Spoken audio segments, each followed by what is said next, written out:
Bonjour, bonjour à toutes, à tous. J'espère que vous nous entendez bien et que vous nous voyez bien. On a plein de choses très visuelles à vous montrer autour du thème qui va nous intéresser aujourd'hui. Si c'est pas le cas, vous chattez dans la petite fenêtre qui est sur votre droite et mon collègue Bilal Zarzour tâchera de vous aider à réparer la problématique. Donc moi je m'appelle François Legrand, je travaille à l'IRT NanoElec, je suis ravi de vous retrouver de nouveau pour cette série de webinaires autour de l'attractivité. NanoElec, c'est un consortium de 22 partenaires, des académiques et des industriels qui travaillent ensemble pour relever des défis technologiques.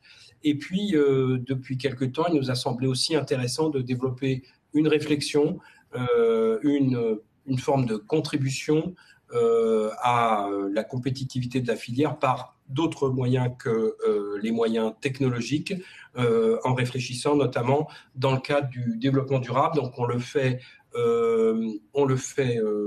sur les axes de formation, on le fait sur les questions d'égalité, de parité. Bonjour tout le monde. Je vois que les gens chattent, ça a l'air de fonctionner.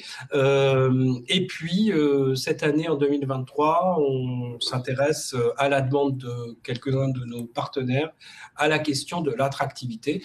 Vous me direz, on n'est pas les seuls, effectivement, à s'intéresser à ça, mais du coup, on essaye d'apporter, nous aussi, une contribution à la réflexion et de faire avancer les choses sur le sujet.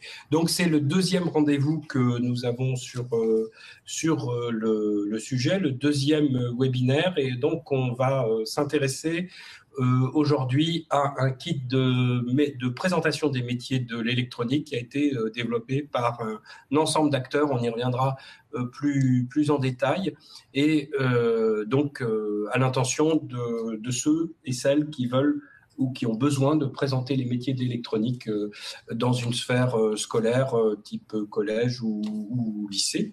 Et donc, je suis ravi et fier d'accueillir nos deux invités ce matin, Sandrine Beaufils de Axiel. Donc Axiel est une fédération de 120 acteurs de l'électronique.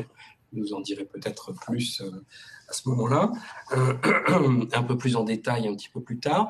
Et puis, si j'appuie sur ce bouton, normalement, on va voir apparaître Xavier Lemoine. Bonjour Xavier. Bonjour. Donc, Xavier est à la direction du CEA Leti. Tout à fait. Voilà. Et donc, là aussi, le Leti est un laboratoire extrêmement important pour la R&D et l'innovation technologique, mais il pousse un peu plus loin, il s'intéresse lui aussi, pour son propre plan d'emploi et puis pour les besoins de la filière, aux questions d'attractivité. Voilà, tout à fait. Donc, au-delà de nos propres difficultés de recrutement, on nous a semblé très important en fait de nous intéresser en fait à ce sujet de l'attractivité auprès des plus jeunes. On verra tout à l'heure à travers quelques chiffres que Sandrine et moi-même vous exposerons comment de nombreux métiers de notre filière sont en tension. Voilà. Donc, justement, la première question, on va maintenir le suspense sur le kit lui-même, mais surtout, ce qui est important, c'est de savoir pourquoi un certain nombre d'acteurs se sont mobilisés pour produire un kit et donc faire un pas de plus vers les collégiens et les lycéens. Sandrine, je vous laisse peut-être la parole du coup. Alors oui, bonjour à tous. Déjà, je ne me suis pas présentée. Sandrine Beaufils, je suis la déléguée générale du syndicat Axiel Alliance Électronique qui représente les fabricants de composants et systèmes pour l'industrie électronique en France. Et Axiel fait également partie du CSF électronique qui a été mis en place depuis 2019. Et dans ce CSF, il y a un groupe de travail entre autres, qui travaille sur les compétences et les emplois. Et donc, je co-anime ce groupe de travail avec Virginie Oel, qui est également enseignant-chercheur à l'IEMN de Lille. Alors, pour répondre à la question, justement, il était intéressant enfin, on avait des montées des industriels autour de nous, chez Axiel et au niveau du CSF, qui avaient des problèmes de recrutement, qui avaient des problèmes pour trouver les compétences dont ils avaient besoin et à qui on a proposé, on a parlé surtout dernièrement d'un plan comme le plan France 2030, donc avec des gigafactories et donc avec des besoins qui vont arriver en compétences et en emploi. Et donc, il était important de pouvoir mettre en face de ces gigafactories et de ces besoins des personnes compétentes. Et c'est là où on s'est aperçu que on avait un petit delta entre les deux. Et on a donc mis en place un EDEC qui est un engagement de dépenses pour l'emploi et les compétences autour de l'électronique et de la photonique. On a lié les deux. Mais ça a permis de lancer plusieurs études pour nous rendre compte de manière chiffrée des besoins qu'il y avait dans la filière. Alors aujourd'hui, je parle que de la filière électronique, bien sûr, mais dans la filière électronique. Donc c'est pour ça. Oui, parce qu'effectivement, les échanges vont bon train du point de vue qualitatif sur le fait qu'il y a des métiers en tension, il y a des secteurs en tension. D'ailleurs, ça dépasse largement le cadre de l'électronique ou de la microélectronique aujourd'hui en France. Mais c'est important de documenter cette information pour savoir véritablement où on en est. On va peut-être ouvrir le PowerPoint. Et vous alors justement, donc je vous ai préparé quelques petits chiffres qui ont été mis en évidence au travers de cet EDEC, puisque l'un des axes, alors il y avait 4 axes dans l'EDEC, l'un de ceux-ci était d'identifier les métiers et les compétences qui étaient en tension dans l'électronique, et donc en premier lieu de recenser les formations qui existaient autour des métiers de l'électronique. Donc on a fait une cartographie qui est disponible aujourd'hui sur le site du CSF. On a cartographié toutes les formations qui sont diplômantes et qui mènent au secteur de l'électronique, et par formation on a également, parce qu'on trouvait que c'était un bel indice à donner aux jeunes qui voulaient s'engager dans ces formations, on a également mentionné le nombre d'étudiants en dernière année de chacune de ces formations. Donc ça, c'était le premier axe qu'on a pu faire pour cet EDEC. Et puis, on a également, parce que c'était aussi important de savoir vers quoi l'industrie de l'électronique allait. Donc, on a identifié les 5 grands défis pour cette belle industrie. Donc, ça commence par, évidemment, s'adapter aux activités de la filière avec les caractéristiques des nouveaux marchés. Ça veut dire personnaliser des solutions. Ça veut dire aller vers une variabilité des besoins et des volumes au niveau production. On a également, évidemment, on ne peut pas passer à côté du développement de l'Internet des objets, parce que ce soit l'industrie 4.0, Smart City, Smart Building, les véhicules autonomes, etc., connectés, on a besoin de compétences en électronique analogique et en radiofréquence. Bien sûr, il faut prendre en compte la consommation d'énergie, puisque le développement de l'électronique, entre autres embarquée, passe par ces problématiques qu'il faut optimiser.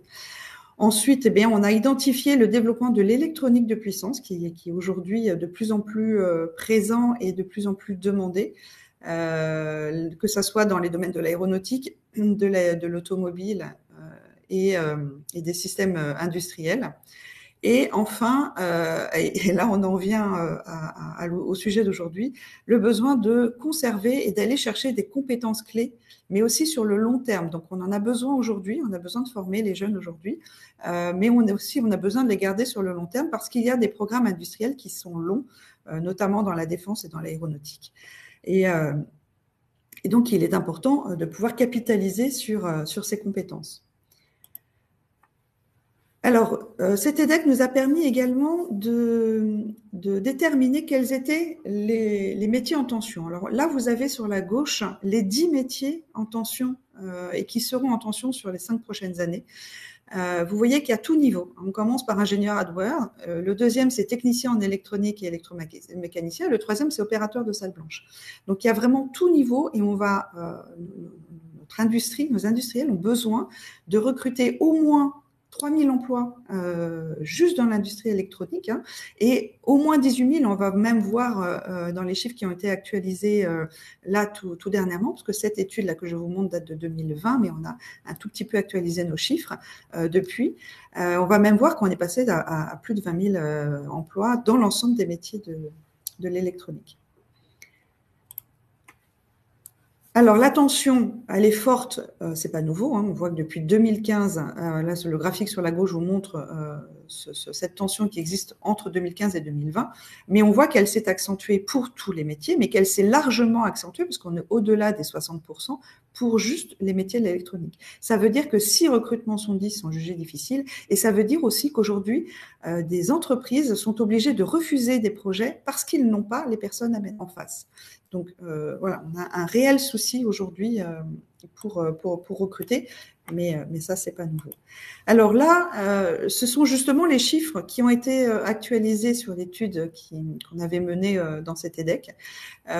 Donc on voit qu'il y a 21 500 recrutements possibles à 5 ans, ça veut dire une moyenne de 4 300. En vérité, on pense que dans les 2 prochaines années, ça sera 6 000 recrutements par an. Pour ensuite peut-être décliner un tout petit peu, mais voilà, en tout, on a quand même plus de 20 000 recrutements qui sont à prévoir sur les métiers de l'électronique. Un tiers des besoins, vous le voyez en bas, sont sur les niveaux ingénieurs, et plus de la moitié sont concentrés sur les métiers de la conception et de la recherche et sur les métiers de la production. Donc, encore une fois, un panel très très large. Si on regarde par besoin, enfin les besoins par niveau et par famille au niveau des métiers de l'électronique, alors ça ne vous étonnera pas, on aura besoin de plus d'ingénieurs au niveau de la conception que au niveau de la maintenance. Hein. Ça, voilà, ça c'est un peu logique. Je ne vais pas vous détailler le graphique, mais je pense que c'est assez parlant. On a quand même besoin, quels que soient les niveaux de métier, des familles de métiers, on a besoin de tous les niveaux au niveau de nos recrutements. Alors, la répartition géographique, parce que ça aussi c'est important. On voit que les principaux recrutements sont sur la région Île-de-France, hein, puisqu'on pense qu'il va y avoir à peu près 6 000 recrutements qui vont être faits sur les 5 prochaines années, donc plus de 1 000 recrutements par an. Et la deuxième région, et c'est là où ça va vous intéresser, c'est que la deuxième région qui est la plus demandeuse en recrutement, c'est la région Auvergne-Rhône-Alpes. Donc ça représente environ 3 500 recrutements juste dans la filière électronique d'ici à 5 ans. Alors ensuite viennent les régions Provence-Alpes-Côte d'Azur, la Bretagne avec 600 à 800 recrutements, et ensuite les Pays de la Loire, les Hauts-de-France, l'Occitanie, la Nouvelle-Aquitaine, la Normandie avec donc un petit peu moins, parce qu'on est entre 100 et 450 recrutements. Mais c'est intéressant de voir ces 2 gros bassins qui sont l'Île-de-France et que sont l'Auvergne-Rhône-Alpes. Et puis, si on regarde la répartition des recrutements en termes de niveau de métier par région, si on regarde, alors allons voir l'Auvergne-Rhône-Alpes qui est le tout premier, on va avoir besoin d'ingénieurs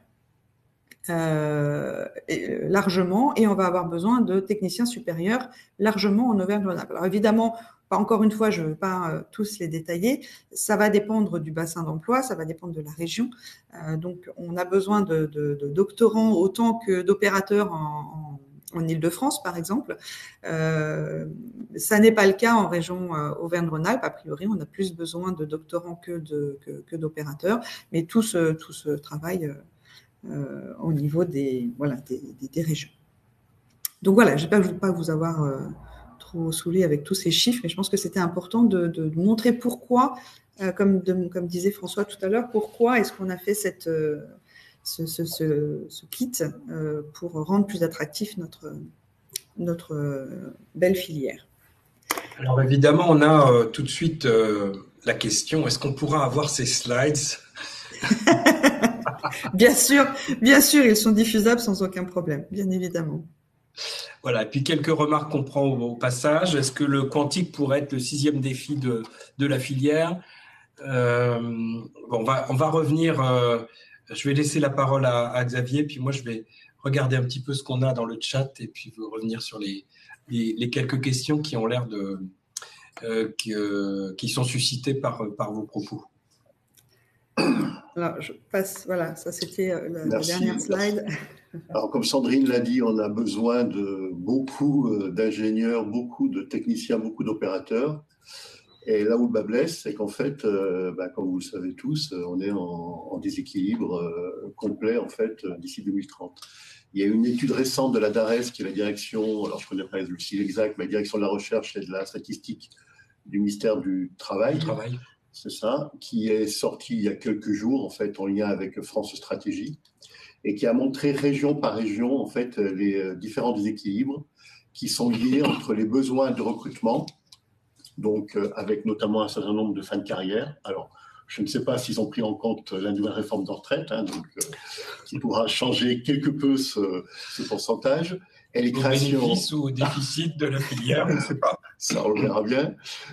Et les créations nettes d'emplois qui sont estimées, en fait, alors toutes filières confondues, donc là, on ne parle pas uniquement de l'électronique, qui sont considérées, en fait, à 34% en fait, de l'effectif de 2019. Donc, un tiers des personnes, en fait, changeront ou quitteront les différentes filières, les différents métiers, en fait, d'ici quelques années. Donc, un tiers des personnes à remplacer, voilà. Plus des besoins supplémentaires. Plus des besoins supplémentaires, et avec des ressources, c'est-à-dire des jeunes qui sortent des écoles, qui sont plus faibles. C'est-à-dire qu'aujourd'hui, le delta entre ces 34%, donc, que sont les personnes qui vont partir à la retraite, et les personnes, en fait, les personnes qu'on a remplacées sur les créations nettes d'emplois dont parlait Sandrine, et les personnes ensuite, donc les jeunes qui vont être formés, ainsi qu'un tout petit peu de mobilité interrégionale, mais on sait que ça joue très peu, ça représente à peu près 5% pour 3,3 millions d'emplois dans la région, au Auvergne-Rhône-Alpes. Donc là, on parle d'un déficit de 174 000 postes, et c'est un déficit en fait que connaissent toutes les régions. Il n'y a aucune région qui ne connaît pas ce déficit. Le pire n'étant pas chez nous, étant en Occitanie, qui a un déficit de l'ordre de 10%. Voilà. Donc la concurrence va être forte au niveau des arguments d'attractivité géographique ou topographique des régions. Voilà, elle va être également très forte entre filières. Voilà, clairement, on sait qu'il y a des filières qui arrivent à présenter qui sont un peu plus attractives, un peu plus sexy, je dirais, en fait, comme la filière spatiale, aérospatiale. Les jeunes préfèrent ce type de métier. Le deuxième point, en fait, et ça, c'est un petit challenge, parce que, sachant que l'industrie en France ne représente plus qu'environ 10% du PIB, trouver des métiers, en fait, qui sont directement liés, en fait, à l'industrie dans les métiers les plus en tension, c'est un peu un exploit. Et on retrouve, en fait, dans la région Auvergne-Rhône-Alpes, alors, les personnels d'études et de recherche, comme le disait Sandrine, donc, c'est-à-dire qu'en fait, il y a un besoin de un peu plus de 12 000 créations d'ici 2030, dont certaines au Leti, donc je vous invite à venir nous voir. Et puis également les ingénieurs et les cadres techniques de l'industrie, là, c'est à peu près 10 000 créations, soit 23% par rapport à l'effectif existant en 2019. Voilà. Et en fait, on retrouve, alors le slide le graphique est un peu compliqué à lire, mais je vous invite à aller voir ce rapport parce qu'il est vraiment très, très éclairant sur toutes les régions et sur l'ensemble des métiers, mais voilà, sans surprise, au niveau région Auvergne-Rhône-Alpes, il y a cette très forte tension sur les postes de techniciens et agents de maîtrise des industries de process. Donc c'est là où on va retrouver beaucoup de métiers de notre filière électronique, et notamment du côté de l'Isère, toute la microélectronique, clairement, où il manque 5000 personnes d'ici 2030. Dans le Grésivaudan et dans les autres vallées.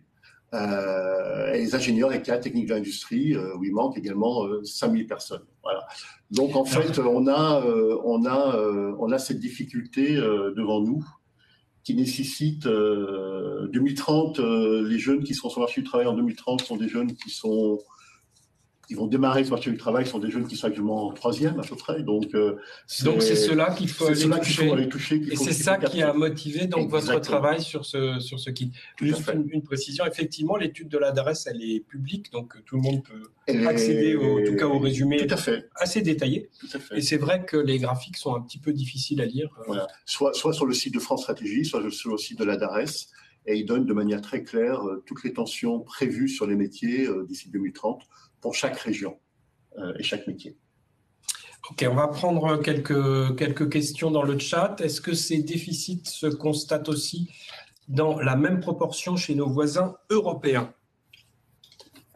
Alors, c'est peut-être une colle pour vous, peut-être que... Alors, les travaux de la filière, les travaux qui ont été faits depuis 2019 ont montré que ce déficit se retrouvait de partout. De manière peut-être un peu moins vive dans certains pays qui ont une culture industrielle plus forte que nous. Évidemment, l'Allemagne, où je ne vais pas dire de bêtises, mais je crois qu'ils sont aux alentours de 19-20% de culture industrielle et une démographie un peu différente. Une démographie différente, voire en Italie. Mais globalement, sur la filière électronique, j'ai plus les chiffres en tête, mais le déficit global tourne autour de 300 000 postes. Sur l'ensemble, alors sur plusieurs années évidemment, hein, donc, mais c'est un constat qu'on retrouve sur l'ensemble des pays européens. Lorsque vous parlez d'ingénieurs, ce sont des ingénieurs sortis des écoles d'ingénieurs ou des Bac+5? Donc ça, je pense que ça m'est adressé. Ce sont des ingénieurs sortis d'écoles d'ingénieurs. On parle d'écoles d'ingénieurs. D'accord. Un doctorant dans ces slides est-il un étudiant en cours de thèse ou un diplômé avec une thèse? Pareil, on est toujours sur les diplômes. Hein. Donc, voilà. Normalement, on dit un docteur quand il est diplômé et un doctorant quand il est en préparation. C'est peut-être la subtilité. Bon. Je regarde. Est-ce que le quantique pourrait être un 6e défi? Est-ce que, au niveau d'Axiel, par exemple, la question du quantique, c'est un peu périphérique à notre sujet, mais la question du développement du calcul quantique intensif est une question qui vous intéresse? Alors c'est bien évidemment une question qui nous intéresse. On a quelques membres qui sont beaucoup attachés à cette valeur-là et qui travaillent aussi de leur côté. Mais je ne crois pas enfin, ça pourrait être un 6e défi parce que ça devient forcément un sujet prioritaire, mais ça ne l'est pas encore. Donc c'est pour ça qu'on ne l'a pas noté dans les 5 premiers. Ça pourrait être les sujets derrière. Je vous propose qu'on regarde le petit film qui va faire introduction à votre présentation du kit. Ah, j'ai encore des questions. Alors, qu'est-ce que j'avais avant encore? Non. Les doctorants, le quantique, les ingénieurs. Est-ce que l'intelligence artificielle est reliée à l'hardware et ses demandes en région Auvergne-Rhône-Alpes? Peut-être une question pour Xavier. Pour la partie embarquée, oui, quelque part, c'est dans les demandes globales et les besoins globaux en fait, qu'on aura dans la région. Ah, encore de nouveaux messages. À votre avis, est-ce que les préoccupations relatives à l'environnement qui sont partagées par de nombreuses filières industrielles pourraient permettre de proposer des formations vertes, transverses et attirer plus de jeunes vers les métiers de l'industrie, dont l'électronique? C'est peut-être une façon aussi, effectivement, de donner un petit coup de rêve à cette filière, puisque tu l'as comparée à la filière de l'aérospatiale et de l'aéronautique. Oui, alors on verra tout à fait lors de la présentation du petit kit qu'on a essayé en fait de mettre en avant au-delà du pur secteur électronique en fait les différents bienfaits, je dirais les différents usages que permet l'électronique et notamment dans les domaines de l'environnement. Globalement, on peut dire que de toute façon on inscrit on part de la contribution technologique, mais on inscrit maintenant la contribution de la filière dans un contexte sociétal global. De manière naturelle. Alors, on a deux difficultés. Je dirais que les jeunes qui sont actuellement en formation, donc au niveau jusqu'à Bac+5, donc ont déjà bien inscrit cette problématique, l'ont bien repéré.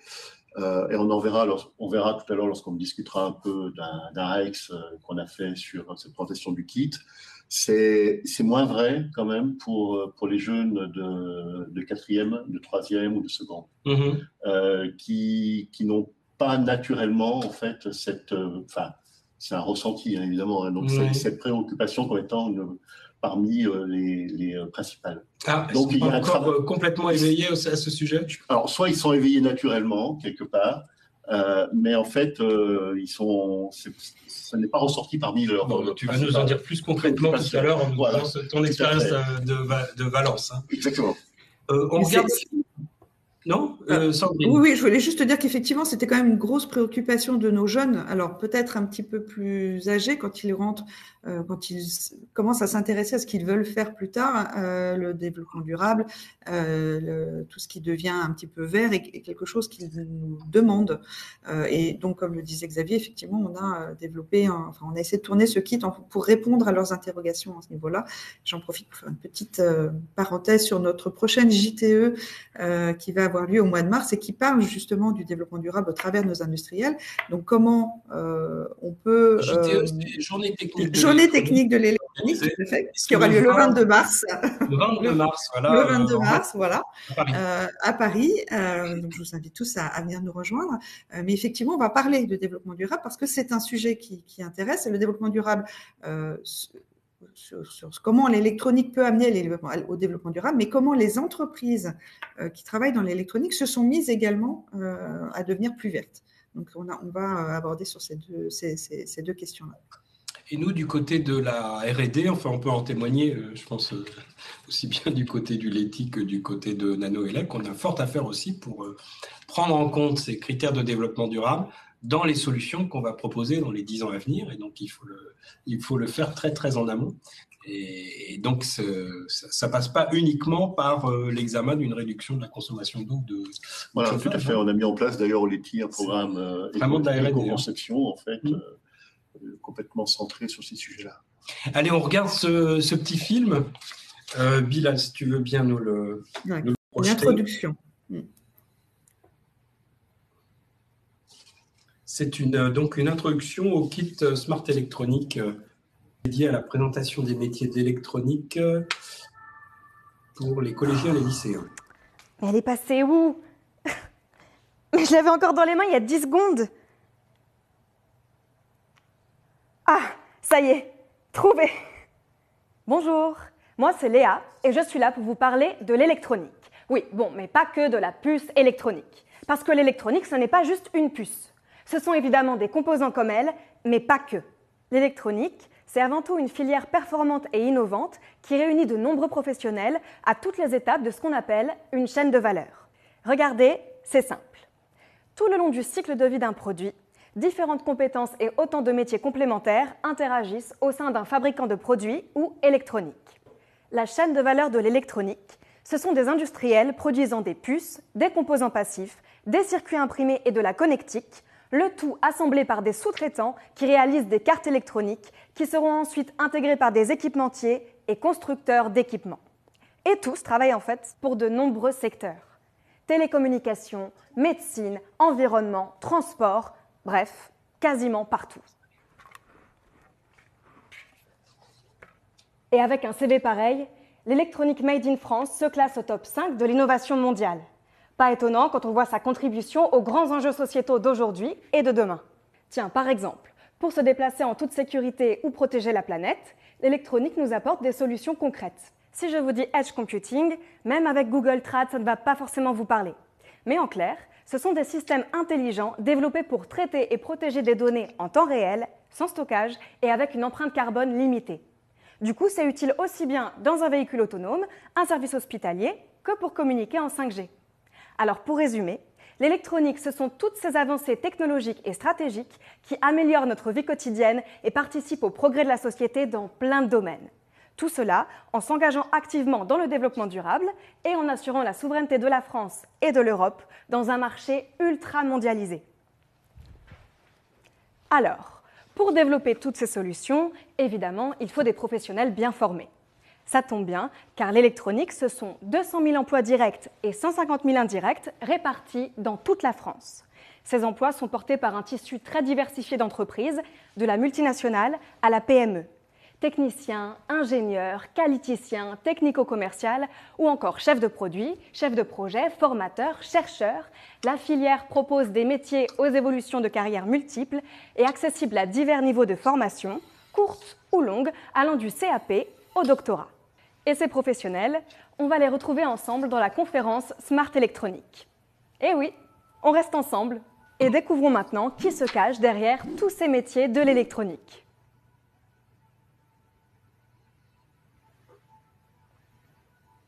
Voilà donc pour ce petit film de pitch de ce kit.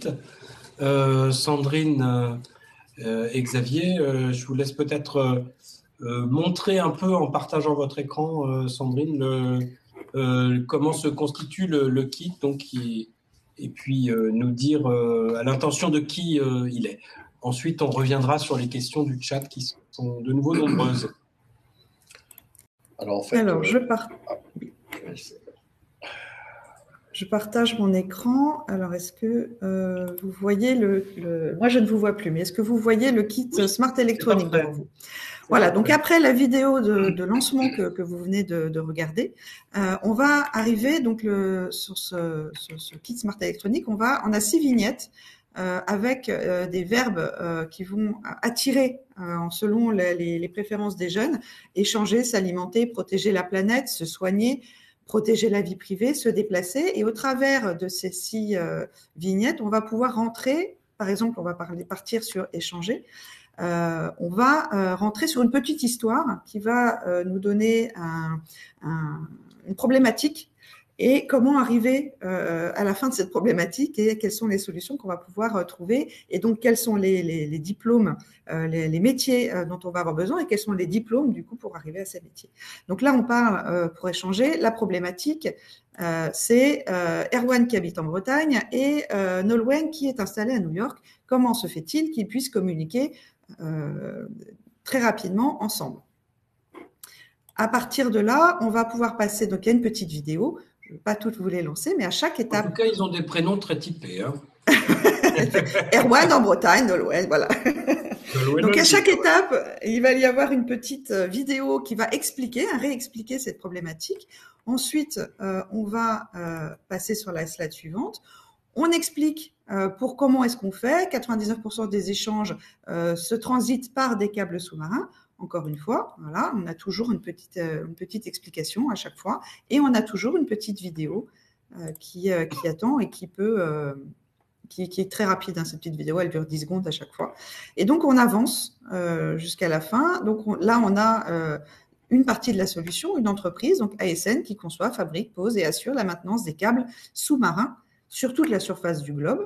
Encore une fois, on peut aller un petit peu plus loin et avoir un petit peu plus de renseignements. Et donc, encore une fois, on a cette vidéo. On peut le parcourir tout seul. Alors, les jeunes peuvent le parcourir tout seul, effectivement, puisqu'on va arriver même à la fin. Donc là, vous voyez, on arrive ici à quel type de métier on a besoin. Jeanne, une technicienne, Laurent, un ingénieur, ou Élise, une responsable qualité. Et à chaque fois, on va avoir la mission et la formation dont ils vont avoir besoin. Donc, on essaye de vraiment aller partir d'une problématique qui intéresse les jeunes pour les emmener vers des métiers sur lesquels ils pourraient nous retrouver. Et alors, puis, bien évidemment, on va avoir un petit… Oui, voilà, je termine. Sandrine, je vous presse un peu parce qu'il nous reste… Oui, tout à fait. Donc, juste, je termine. Voilà, à la fin, pour les jeunes, on arrive sur un petit quiz pour aller un petit peu plus loin. Mais ici, vous voyez, quand on est sur la page d'accueil, il y a un petit i. Et ce petit i vous emmène, pour ceux qui veulent aller dans les écoles, dans les lycées, partager ce kit et le montrer aux élèves, qui vous donne des éléments de langage et qui permettent d'avoir une conférence qui peut durer entre 30 minutes et 90 minutes. Voilà, j'en ai fini, j'en dis pas plus. Alors Xavier… Alors, juste pour compléter, on a pris des exemples réels, c'est-à-dire que ce sont des entreprises de toute taille, donc du grand groupe, hein, comme Alcatel, Network, jusqu'à la PME ou la start-up, qui ont vraiment donc donné des exemples concrets hein, de leurs besoins, en fait, de leurs projets, et des métiers, en fait. Alors, chaque fois, trois exemples de métiers. Hein, donc, au total, on en a 18, hein, donc on ne peut pas couvrir tout, évidemment. Et systématiquement, en fait, on essaye d'échanger sur un sujet avec les jeunes. Grosso modo, on dit 45 minutes donc, sur l'ensemble. Ça paraît un peu court hein, pour l'avoir expérimenté. Il faut bien 1 heure. On va revenir donc sur ton voilà, juste pour terminer. Donc, en fait, soit en effet, les jeunes peuvent regarder directement sur le site, sur YouTube, soit en fait c'est à disposition des enseignants, donc qui peuvent donc interagir avec leurs élèves à l'occasion en fait d'une journée ou de leur cours d'orientation, soit ils peuvent faire appel à des spécialistes. Donc, oui, c'est aussi un kit si les ingénieurs, les techniciens, les gens qui sont dans la filière ont envie ou ont l'occasion on est tous sollicités, parce que par les classes de troisième, on en parlait la semaine dernière, etc. C'est un outil sur lequel on peut s'appuyer pour faciliter notre propre intervention. Voilà. Il est facilement trouvable aussi, hein, et on le trouve aussi sur le site du CSF ou sur le site d'Axial. Ouais. Hein, donc voilà, il est très facilement trouvable. On va remettre le lien effectivement à toutes les personnes qui se sont inscrites sur le webinaire ce matin.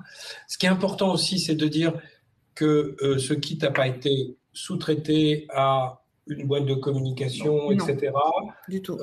Il est vraiment authentifié. Donc, vous aviez parlé d'exemples tout à fait réels qui ont été fournis par les industriels. Il est labellisé donc, par Axial, par le comité stratégique de filière, par la FIEC aussi, je crois. Par la FIEC, par les autres syndicats aussi qui font partie du CSF, du comité stratégique de filière. Donc, il y a Axial, il y a le SNES, le SPDUI et Embedded France, mais également par l'UMM, hein, qui est à la naissance de cet EDEC, par la DGEFP aussi, qui est là pour donner son aval sur ce qu'on doit faire ou pas, et par l'OPCO2I, qui est notre organisme paritaire, qui nous permet d'avoir les fonds pour pouvoir faire ces EDEC. Donc voilà, c'est tout est authentifié, et on a travaillé aussi avec 35, enfin en tout, pour faire ce kit et ces études. Il y a quand même 35 personnes qui ont travaillé dessus, que ce soit des industriels, des enseignants-chercheurs, voilà, des organismes de formation et même des organisations syndicales. Donc, c'est vraiment quelque chose qui a été fait de manière collégiale, et on s'est appuyé sur des expériences de tous. Alors, on va passer aux travaux pratiques, parce que Xavier, il a pris le kit et il est allé à Valence, il a testé. Alors oui, l'an dernier, en fait, donc on a été sollicité pour un test donc, à Valence. Alors pourquoi Valence? Parce que Valence, c'est le lieu de positionnement en fait du campus des métiers et des qualifications, qui nous a beaucoup aidé aussi par ailleurs sur d'autres sujets liés à l'attractivité, et qui a vocation à être relabellisé pour couvrir le territoire grenoblois, et notamment les aspects électroniques. Donc on est allé à Valence, on a vu à peu près 70-75 élèves. En un seul batch? Non, 5 belles journées en fait, avec une collègue de SOITech, et on a vu donc 5 classes, 4 classes de seconde de SNT, et une classe. SNT, c'est sciences techniques? C'est système numérique. Système numérique. J'ai un peu difficulté avec les sigles, les technologies, je crois. Et une classe de 3e, donc d'un collège à côté de Valence, qui était exclusivement, on a fait un panel exclusivement composé de jeunes filles. Voilà. Parce qu'un des objectifs également en fait, du CSF, d'Axial et de ce kit, c'est attirer vers ces formations de l'électronique de plus en plus de jeunes femmes, sachant que on est au maximum à 25%. Aujourd'hui, on est à 25%, peut-être un jour on est arrivé à 30%, mais on est vraiment au max de ce qu'on peut faire. Et donc, du coup, ça fait partie d'une cible importante, comme d'ailleurs les publics en reconversion. Alors, les discussions avec les jeunes sont toujours un peu compliquées. Hein. Quand vous arrivez dans les salles, vous avez l'impression d'être dans le lac aux requins. Donc, le lac aux requins ou plutôt un truc complètement inerte? Eh bien non, paradoxalement, après une première discussion dans laquelle c'est important de leur expliquer que l'électronique ne se résume pas uniquement à un portable ou à un jeu vidéo, c'est quand même le premier réflexe. Les jeunes sont très réceptifs. Par contre, la discussion il faut évidemment beaucoup interagir, fait qu'on peut présenter un seul exemple. Et cet exemple, on le choisit en lien avec les jeunes. Alors, Donc, vous piochez dans les exemples du kit. On fait un sondage, on fait un mini-référendum, en fait, et on voit quelles sont les différentes aspirations des jeunes. Voilà, typiquement, les jeunes filles, en fait, de 3e étaient très intéressées par la partie cybersécurité, pour la bonne et simple raison que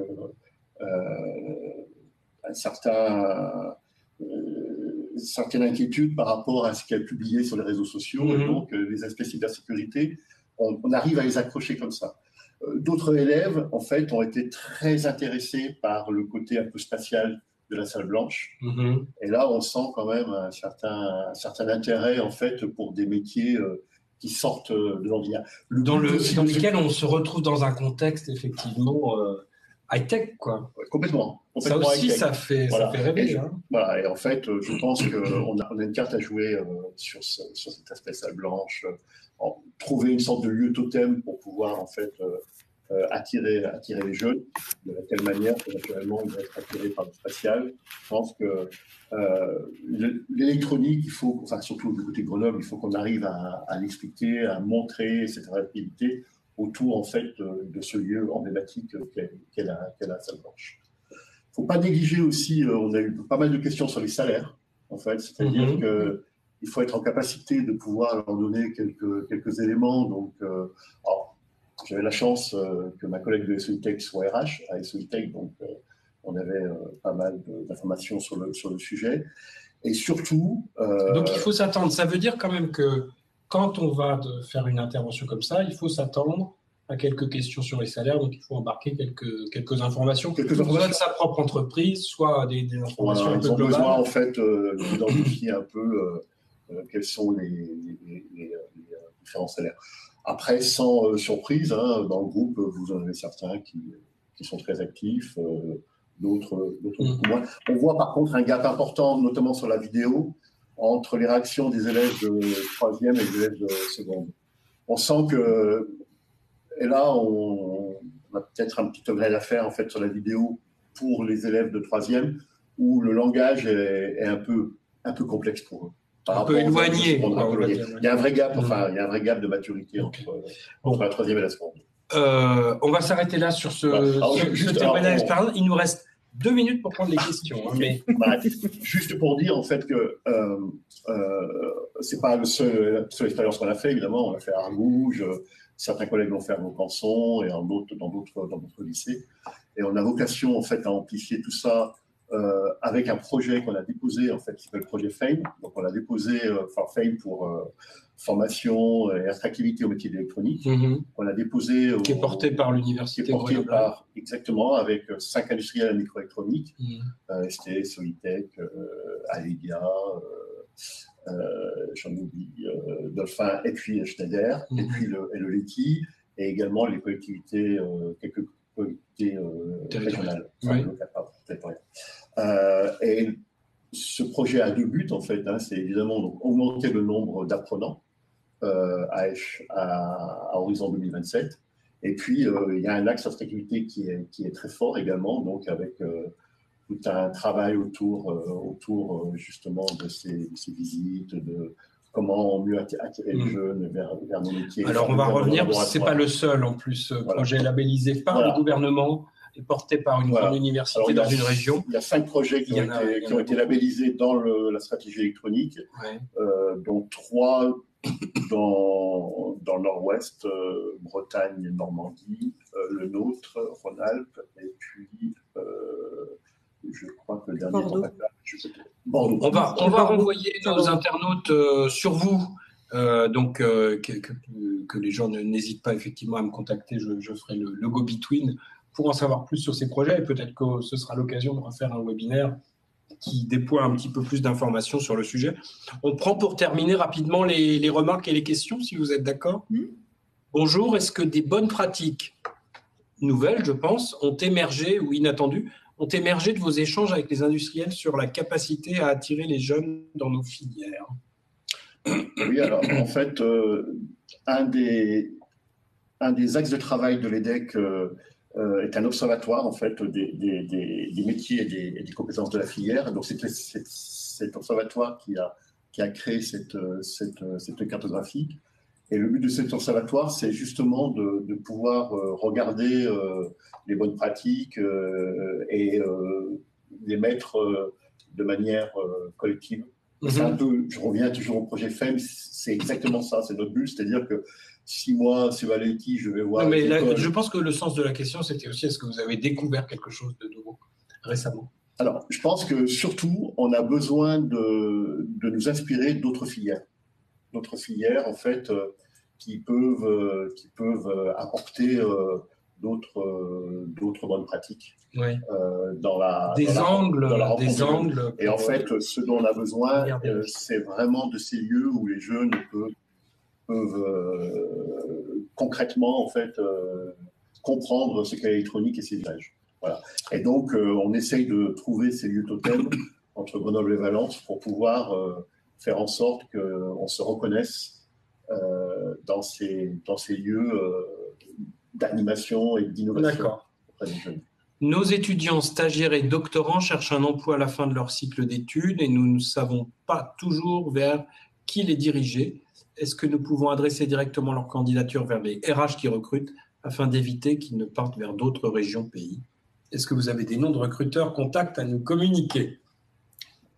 On a des entreprises, hein, ça c'est chez Axiel, on a évidemment des entreprises qui recrutent, donc oui, venir vers nous et on fait passer très régulièrement les demandes que ce soit les demandes de stage ou demandes d'emploi à nos entreprises pour leur faciliter aussi la tâche. Donc bien évidemment, mais il y a des listes, on peut tout à fait communiquer également des listes des entreprises qui recrutent. Ça veut dire finalement que le message, c'est effectivement, il faut quand même s'occuper des stagiaires, des jeunes diplômés qui sortent des laboratoires, s'occuper d'eux pour les encourager à rester dans la filière aussi, évidemment. Et pas juste leur dire bon bah maintenant tu as ton diplôme, tu as passé 2 ans avec nous, très bien, merci, au revoir, quoi. C'est de la ressource précieuse. Alors, il y a beaucoup d'entreprises qui le font aujourd'hui, qui sont en relation avec les écoles déjà, ne serait-ce que pour prendre des stagiaires, et qui donc sont déjà en relation avec les écoles pour ça. Alors, dans l'écosystème grenoblois, on est plutôt en phase très favorable en ce moment, donc avec les différentes annonces sur les méga-fabs, la situation des demandes de recherche d'emploi par la Solitech, l'IA ou même le LETI. Donc aujourd'hui, on est plutôt en pénurie de candidats. Donc, ce qui veut dire qu'effectivement, en tant qu'encadrant d'un jeune en formation, ça vaut le coup de s'occuper de lui, de discuter avec lui de son post-stage, quoi, finalement. Bien sûr. Ce qu'il va faire derrière. Et lui donner aussi un petit peu de temps, un peu de moyens pour qu'il puisse travailler ça. Si on veut qu'il reste dans la filière et pas le juguler en lui disant non, tu ponds tes résultats, ton rapport de stage et puis ciao, bye bye. Alors j'ai tendance à penser que, pour moi, je parle pour ma paroisse, mais les personnes qui sont chez nous sont sur des sujets assez pointus et en général restent dans le domaine. Donc notre enjeu, c'est de les faire rester dans la région. Alors, je continue à lire les commentaires. Alors, on avait un commentaire tout à fait intéressant quand même. Bravo, vous êtes superbe. C'est bien. Pour information, les bacs +5 de l'université sont considérés comme ingénieurs et occupent les mêmes postes que ceux des écoles d'ingénieurs. Ça, c'est un autre sujet qu'on pourrait ouvrir pour en discuter. Je l'espère, ce serait dommage de se priver de leurs compétences, mais dans les fiches de poste, ça n'est pas toujours très clair. Voilà, donc ça fait effectivement polémique cette affirmation. On nous demande un lien vers la vidéo de présentation. Allez sur le site, allez sur le site d'Axiel ou sur le site du CSF. C'est la première vidéo. Dès que vous cliquez sur Smart Électronique, c'est la toute première vidéo. Voilà, donc simplement dans Google, on tape Axiel et on va tomber sur le site tout de suite. Quoi. On ne voit pas la vidéo, alors j'ai oublié de préciser, mais je pense que techniquement c'était en place. Il était possible de nous suivre aussi sur YouTube, ce qui offre une possibilité de plus pour ceux qui ont des firewalls. J'essaierai de le redire au prochain webinaire. Ceux qui ont des firewalls et qui n'arrivent pas à utiliser la plateforme, eh bien, ils peuvent nous suivre désormais sur YouTube. Et voilà, mais pour certains, on s'en sort très bien, oui. Je vois tout avec le son. Et puis, la pauvre Corinne, qui, elle, non, n'y arrive pas. Peut-on avoir dans le chat l'adresse YouTube pour revoir la vidéo? On a vu rapidement un Raspberry Pi dans la vidéo. Alors, je ne sais pas ce que c'est qu'un Raspberry Pi. Ah, bah, c'est quoi? C'est un smartphone, un Raspberry, dans la vidéo, qui est un succès mondial phénoménal et qui contribue à l'attractivité de la filière électronique au Royaume-Uni, mais pas que. Un commentaire par rapport à cette success story. Non, c'est une information qui nous a échappé. Bon, il faudra qu'on la documente. J'adore l'open source Raspberry. Voilà. Est-ce qu'à chaque étape, il y a des noms d'industriels qui sont cités? Oui, tout à fait. C'est industriel. Ce sont des exemples concrets, en fait. Donc, du coup, ils sont clairement cités. Alors, les personnes derrière, en fait, qui affichent leur métier sont des personnes qui ne sont pas d'entreprise, proprement dit. Ce sont des images. Ce sont des exemples. Ouais.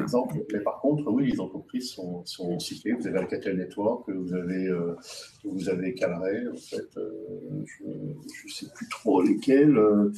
Vous avez Litus sur le collier connecté, MC2 Technologies, Physida, et je vais oublier le dernier qui est Olé Énergie. Donc, c'est du grand groupe à la start-up, hein, donc, ou la PME. Et des vraies entreprises. Des vraies entreprises. Voilà. Et dernière question, peut-être. Ah non, même pas, on en a encore. Serez-vous présent à Viva Fabrica à Lyon fin février? Alors non, pas pour nous. On n'a pas prévu. C'est un salon de métier. Oui. Alors, Taïwa, mon agence en tant que cofondateur et CTO, nous sommes prêts à être ambassadeurs de vos kits. Une proposition d'un monsieur qui s'appelle Julien Boyer. On note Julien. Voilà. Y a-t-il des actions de présentation de la filière au niveau des collèges et lycées, mais aussi au niveau des programmes pédagogiques officiels? Alors, au niveau des collèges et lycées, oui. C'est comme Xavier a pu le faire, on a aussi quelques ambassadeurs, que ce soit industriels. On essaie qu'il y ait un industriel et un académique qui se déplacent dans les collèges et lycées. Pour le moment, c'est encore assez sporadique, mais on espère, justement, c'est notre ambition de l'année 2023, faire en sorte que ce soit beaucoup plus développé en région et donc qu'on arrive au niveau national.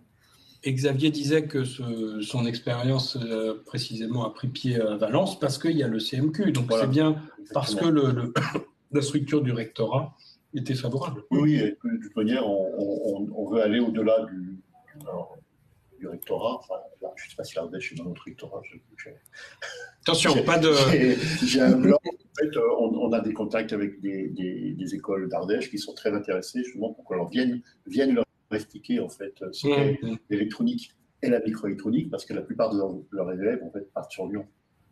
Donc on est en pleine concurrence avec eux. Un peu le sens de la question, c'est est-ce qu'il y a une organisation un peu centrale et pas uniquement par le terrain, mais je crois que vous avez des échanges, notamment dans Fame que tu citais. Oui. Par exemple, il y a des échanges directs avec le rectorat. Ah ben bien sûr, tout à fait.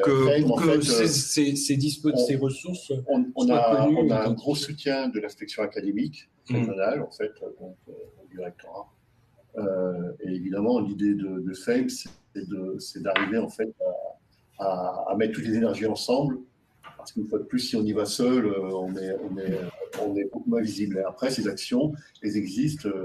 Ce que fait Axiel et le CSF électronique au niveau de chaque région. Donc Bordeaux a également, en utilisant ce kit, donc va auprès de son rectorat. Il y a des grosses actions dans le nord de la France, donc un peu partout. C'est pas uniquement régional. Oui. Et puis, il vous appartient à vous tous qui nous regardez ce matin d'en faire la promotion si vous pensez que c'est utile. J'ai vu qu'il y avait quelques personnes du CEA et de l'ETI qui étaient inscrites. Je les invite à me contacter pour nous aider en fait à faire la promotion de ce kit auprès des collèges. Bon, écoutez, les commentaires continuent. Ce que je propose, c'est qu'on les analyse tranquillement. S'il y a des questions, on reprendra contact avec les personnes. On va laisser le chat peut être ouvert encore 10 minutes. Nous, on va s'arrêter là parce qu'on avait promis à chacun qui pouvait retourner sur son poste de travail direct à 10 heures. Et en plus, je crois que Sandrine, vous avez une intervention là dans pas longtemps, on va vous mettre en retard. Tout à fait, dans 5 minutes. On va laisser le chat ouvert. On va couper nos caméras et nos micros, si bien vous que nous, et on va demander à Bilal, juste pour conclure, de nous remettre le petit film de présentation. Voilà. Et en principe, si tout va bien, la vidéo du webinaire sera disponible dès cet après-midi sur l'internet de Nanoelec. Voilà. Merci tout le monde. Merci à tous. Bonne journée. Au revoir. Au revoir.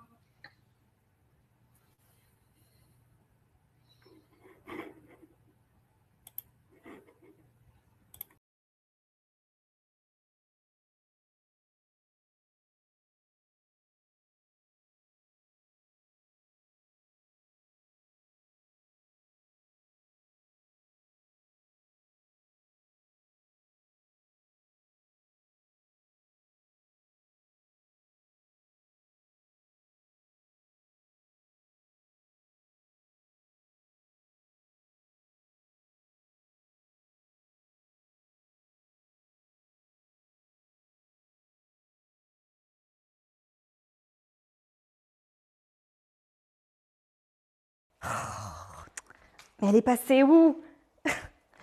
Mais je l'avais encore dans les mains il y a 10 secondes. Ah, ça y est, trouvé. Bonjour, moi c'est Léa et je suis là pour vous parler de l'électronique. Oui, bon, mais pas que de la puce électronique. Parce que l'électronique, ce n'est pas juste une puce. Ce sont évidemment des composants comme elle, mais pas que. L'électronique, c'est avant tout une filière performante et innovante qui réunit de nombreux professionnels à toutes les étapes de ce qu'on appelle une chaîne de valeur. Regardez, c'est simple. Tout le long du cycle de vie d'un produit, différentes compétences et autant de métiers complémentaires interagissent au sein d'un fabricant de produits ou électronique. La chaîne de valeur de l'électronique, ce sont des industriels produisant des puces, des composants passifs, des circuits imprimés et de la connectique, le tout assemblé par des sous-traitants qui réalisent des cartes électroniques qui seront ensuite intégrées par des équipementiers et constructeurs d'équipements. Et tous travaillent en fait pour de nombreux secteurs. Télécommunications, médecine, environnement, transport, bref, quasiment partout. Et avec un CV pareil, l'électronique Made in France se classe au top 5 de l'innovation mondiale. Pas étonnant quand on voit sa contribution aux grands enjeux sociétaux d'aujourd'hui et de demain. Tiens, par exemple, pour se déplacer en toute sécurité ou protéger la planète, l'électronique nous apporte des solutions concrètes. Si je vous dis Edge Computing, même avec Google Trad, ça ne va pas forcément vous parler. Mais en clair, ce sont des systèmes intelligents développés pour traiter et protéger des données en temps réel, sans stockage et avec une empreinte carbone limitée. Du coup, c'est utile aussi bien dans un véhicule autonome, un service hospitalier, que pour communiquer en 5G. Alors pour résumer, l'électronique, ce sont toutes ces avancées technologiques et stratégiques qui améliorent notre vie quotidienne et participent au progrès de la société dans plein de domaines. Tout cela en s'engageant activement dans le développement durable et en assurant la souveraineté de la France et de l'Europe dans un marché ultra mondialisé. Alors, pour développer toutes ces solutions, évidemment, il faut des professionnels bien formés. Ça tombe bien, car l'électronique, ce sont 200 000 emplois directs et 150 000 indirects répartis dans toute la France.